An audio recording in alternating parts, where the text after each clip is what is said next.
इनको पता है कि मतलब ईडी सीबीआई जांच कर रहा है, इसका मतलब कुछ तो उसमें है। तो मतलब कोई मान लीजिए हम किताब पढ़ रहे हैं, कोई किताब छीन रहा है, उसमें कुछ लिखे हैं, मतलब सब उनको पता है कि केजरीवाल साहब जेल से सजा कट के आ चुके हैं। इससे उनको भी डर लग रहा था कि हम भी जेल ना चल जाए। क्या एमसी खुद बोले थे कि यार कांग्रेस बहुत खतरनाक पार्टी है, कब सीबीआई भेज के आपको जेल में डाल देगी। फिर अखिलेश यादव चुनाव में बोले थे कि कांग्रेस बहुत चालाक पार्टी है। एक पहली सरकार है कांग्रेस सरकार जो कि सुप्रीम कोर्ट ने बोला था कि बंद तोता। देखिए ईडी सीबीआई कोई पहली बार नहीं, बार बार लोगों को जेल में भेज चुका है। देखिए शिबू सोरेन 2006 में जेल गए बीजेपी की सरकार ने, ममता कुलकर्णी 2011 में जेल, बीजेपी एलिगेशन नहीं लगाता है।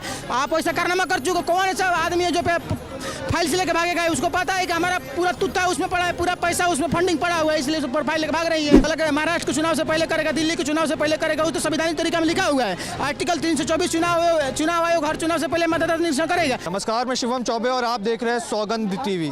जब बंगाल में ईडी कार्रवाई करने को पहुंचती है, पूछताछ करने को पहुंचती है, तफ्तीश करने को पहुंचती है, तो महुआ मोइत्रा उसे ईडी का डाका बता देती है। जहां एक तरफ जांच एजेंसी है, देश की सबसे सम्मानित जांच एजेंसी है, उस पर सवाल खड़े करना और ममता बनर्जी का फाइलों को लेकर भाग जाना, कहीं ना कहीं ये प्रश्न उठता है कि ऐसा क्या था उन फाइलों के अंदर जो ममता दीदी की बौखलाहट जो है वो देखने को मिली।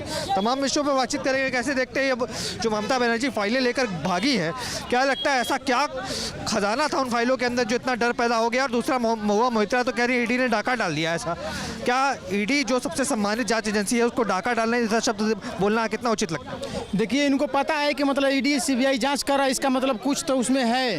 तो मतलब कोई मान लीजिए हम किताब पढ़ रहे हैं, कोई किताब छीन रहा है, उसमें कुछ लिखे हैं, मतलब शब्द, तभी तो हमको डर लग रहा है कि भाई किताब छीन रहा है हमारा घर वाला।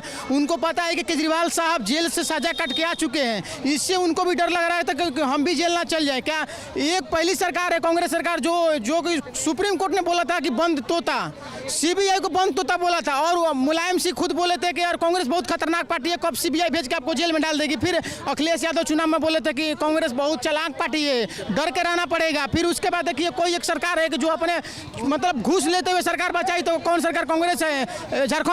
बिहार झारखंड मुक्त मोर्चा रिश्वत कांड। देखिए ईडी सीबीआई कोई पहली बार नहीं, बार बार लोगों को जेल में भेज चुका है। देखिए शिबू सोरेन 2006 में जेल गए बीजेपी की सरकार ने, ममता कुलकर्णी 2011 में जेल गई बीजेपी की सरकार नहीं थी। डीएमके पार्टी करुणानिधि की बेटी 2011 में जेल गई बीजेपी की सरकार नहीं थी।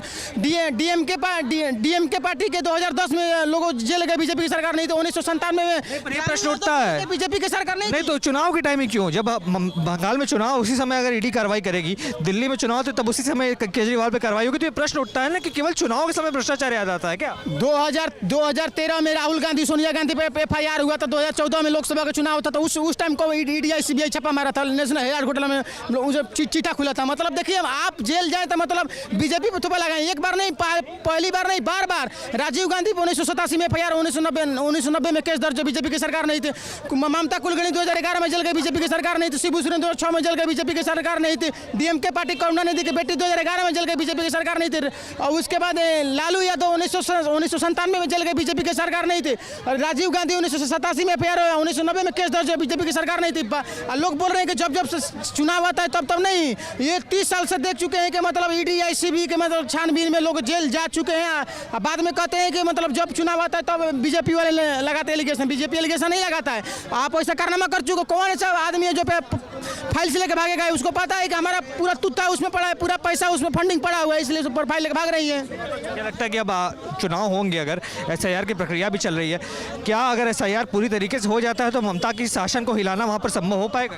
देखिए निष्पक्ष हुआ चुनाव, अगर निष्पक्ष अगर काम होगा तो बिल्कुल सही काम होगा, क्योंकि चुनाव आयोग आर्टिकल 324 का तो चुनाव आयोग हर चुनाव से पहले मतदाता निरीक्षण करेगा। अरे हर चुनाव से पहले करेगा, बिहार के चुनाव से पहले करेगा, उत्तर प्रदेश के चुनाव से पहले करेगा, यूपी के महाराष्ट्र के चुनाव से पहले करेगा, दिल्ली के चुनाव से पहले करेगा। वो तो संवैधानिक तरीका में लिखा हुआ है। आर्टिकल 324 चुनाव आयोग हर चुनाव से पहले मतदाता निरीक्षण करेगा।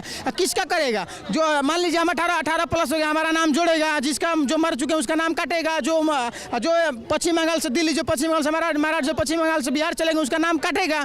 क्योंकि एसआईआर का मतलब होता है, एक शब्द में होता है उसका वोटर आईडी का शुद्धिकरण। इसका मतलब होता है कि एक आदमी का 5 वोटर आईडी नहीं हो सकता, 5 जगह वोट नहीं डाल सकता है। तो वही तो कार्य कर रहा था, दिक्कत क्या हो रहा है उसमें? आप देख रहे हैं सौगंध टीवी, सौगंध वतन की।